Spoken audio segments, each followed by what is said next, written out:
நீ கேம் டே வாங்க போலாம். ஹலோ பெங்களூரு நண்பர்களே, இதோட நம்ம பெங்களூர் வந்து 9 மாசம் ஆச்சு. ஸோ இப்போ என்ன கதைன்னா, இனிமேல் நம்ம பெங்களூருக்கு ஒவ்வொரு கிரவுண்டுக்கு போய் நம்ம விளையாட போகிறோம். அதை வீடியோவை எடுத்து போட போகிறோம். இது பெங்களூரு கிரவுண்ட் சீரீஸில் 1. நம்ம எங்கேருந்து டெய்லி விளையாண்டுக்கிட்டு இருக்கோமோ அந்த கிரவுண்ட்லேருந்து நான் வீடியோவை ஸ்டார்ட் பண்ணுறேன். இந்த கிரவுண்ட் எங்கே லொக்கேட் ஆகிருக்குன்னு பார்த்தீங்கன்னா, நம்ம ராமூர்த்தி நகரில் தான். போகிறதுக்கு முன்னாடி எப்பயுமே ஒரு டீ, அதுதான் பூஸ்ட், அதை போட்டு தான் போவேன். ஸோ இது வந்து ஒரு ப்ராப்பர் 5 சைட் கிரவுண்ட். நம்ம வீக்லி விளையாடுறதுனால வீக்லி ஒன்ஸ் மார்னிங் நம்ம போவோம்.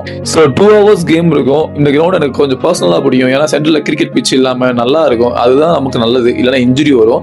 அந்த குஷனிங்கும் நல்லா இருக்கும். இந்த கேமை பற்றி சொல்லணும்னா, வீக்லி ஒரு நாள் விளையாடுறதுனால கொஞ்சம் அப்படி தான் விளையாடுவோம். அதனால கொஞ்சம் ஹாப்பியாக விளையாண்டுட்டு அங்கேருந்து கிளம்பியாச்சு. ஸோ நீங்கள் பெங்களூர் இருக்கீங்க, உங்ககிட்ட ஒரு செட் ஆஃப் ஃப்ரெண்ட்ஸ் இருக்காங்க விளையாடுறதுக்கு அப்படின்னா, இந்த கமெண்ட்ஸில் எனக்கு ஒரு டெக்ஸ்ட்டை போடுங்க. நான் உங்களுக்கு பர்சனலாக டெக்ஸ்ட் பண்ணுறேன்.